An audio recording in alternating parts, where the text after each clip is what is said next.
This is an age of anxiety. Everywhere you turn, people are anxious about something. Everybody has moments of anxiety and worry and fretting and caring. And the truth is, in the New Testament, the word worry and anxiety are the same word in the original Greek. So when we say, I'm worried about something, you're anxious about it. You're distraught about it. That is, your mind is pulled in two different ways. You'd like to change it, but you don't think you can.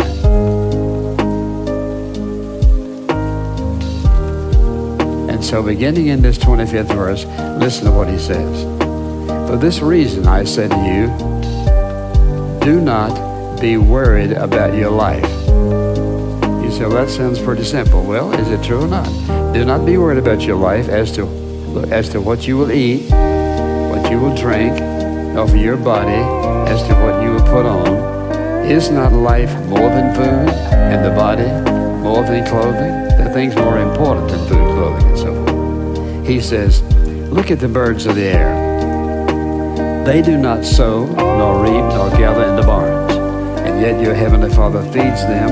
Are you not worth much more than they? Then he says in verse 27, and who are you, by being worried, can add a single hour to his life?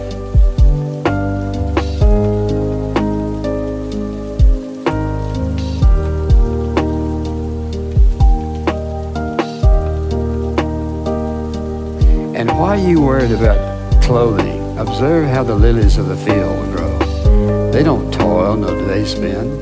Yet I say to you that even Solomon in all of his glory, who is so very, very wealthy, clothed himself like one of these. But if God clothes the grass of the field, which is alive today and tomorrow is thrown into the furnace, will he not much more clothe you, O you of little faith?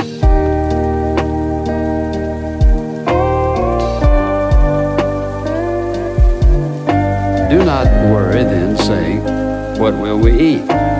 Or what will we drink? Or what will we wear for clothing? For the Gentiles, that is the unbelievers, eagerly seek all these things, for your heavenly Father knows that you have need of all these things. But then he says, seek first his kingdom, that is the rule of Christ in your life. Seek first his kingdom and his righteousness, a godly life. And all these things, which things? All the things he just mentioned will be added to you. So, on the basis of that, don't worry, don't be anxious about tomorrow, but tomorrow will care for itself. Each day has enough trouble of its own.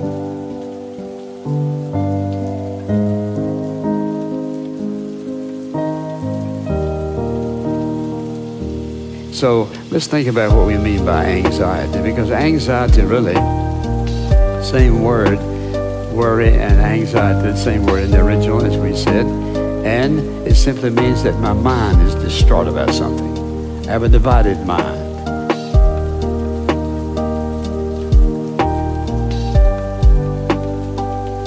When you think about anxiety, it's a distraction in the mind, the heart, and the soul, and the spirit.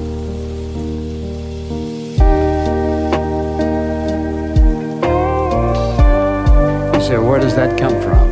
Well, God is not the source of anxiety. He is the source of peace. He's the source of confidence and assurance, but he's not the source of anxiety. The truth is, it's a reaction to our circumstances. So there are passing moments of anxiety, and then there are those that don't pass.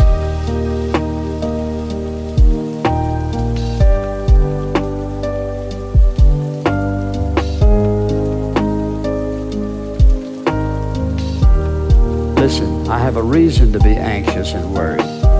You have a reason to be anxious and worried when you hear about it, but then what do you do about it?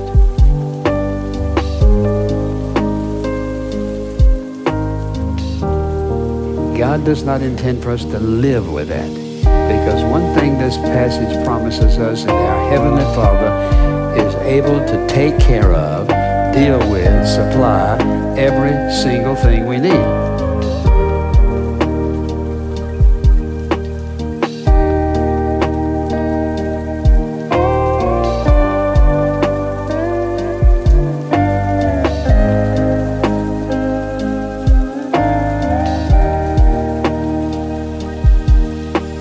may acknowledge that it's true and it's terrible and horrible and I'd love to change it. But God, you do not expect me to live like this. You expect me to live with a sense of peace. You say, well, how can you have that kind of peace when things are going on that are really difficult? Only God can give it.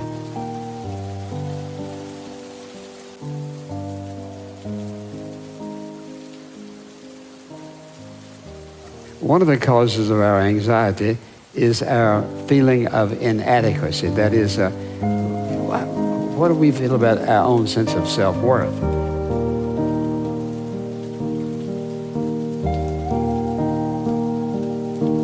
This is why he starts off with birds.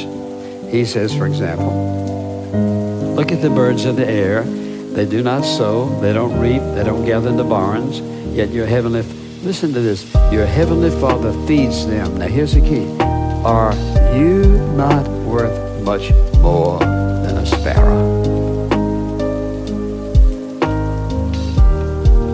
He says, my heavenly Father's taking care of them.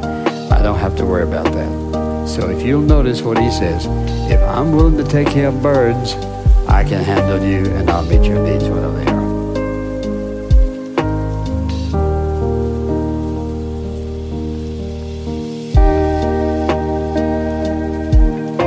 Second thing is this.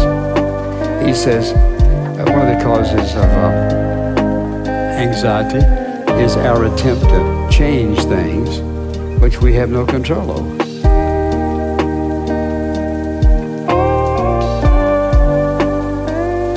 Listen to what he said in the 27th verse. And who of you, by being worried, can add a single hour to your life? You can't add any hours to your life by worrying about it, but you can cut it short. Anxiety, worry, fretting, care affects the human body, affects your mind, affects your emotions, affects your thinking, affects everything. And he's simply saying, who of you by being worried can add a single hour to your life?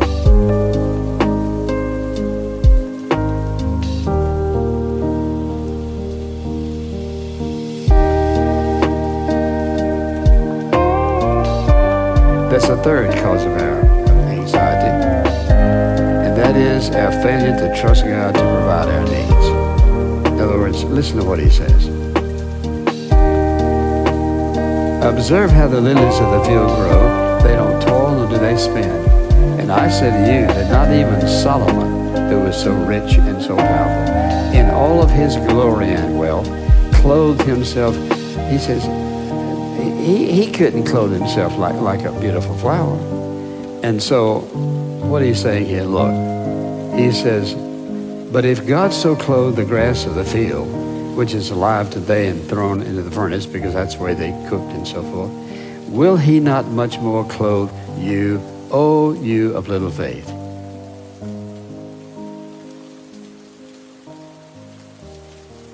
If he can meet the need of birds and flowers and all the rest, he can meet our needs. So notice what he says. He says, O you of little faith, which says if I'm not trusting him, I'm not believing him, then I'm doubting him, and if I'm doubting him, whatever, I have a major problem.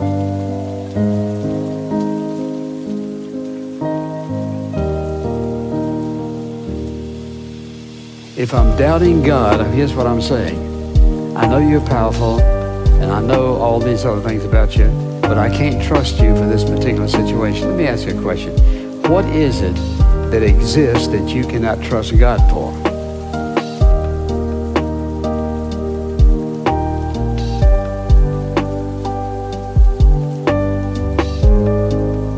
See, our problem is our faith. And we can't, listen, you can't judge God by what you're hurting at right now. But he says, for example, that he's going to meet our needs and we can trust him to do it. Whatever brings anxiety in my life, my Heavenly Father knows about it, has promised to give me the strength and the ability to survive it. This is why Peter said, he didn't say, lay it down, gentlemen. He said, cast your anxieties upon the Lord who cares for you.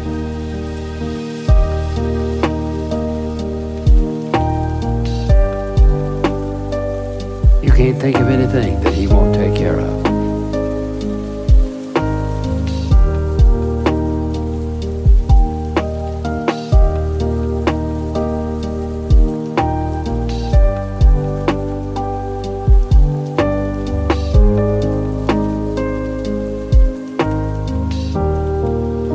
He knows how you got where you are. He knows your real need. And a lot of times people think they know what their need is. Only God knows our need. And what he's promising in this passage is to meet those needs no matter what the situation may be.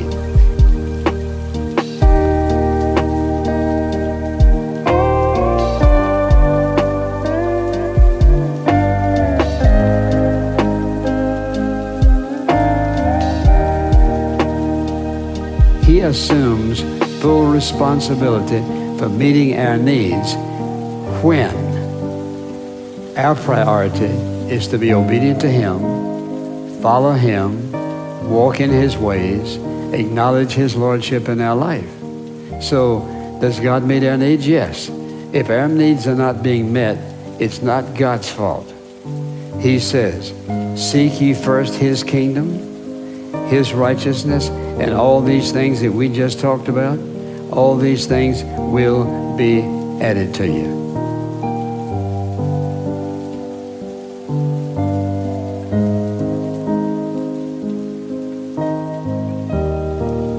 When we misplace our priorities, we get ourselves in trouble.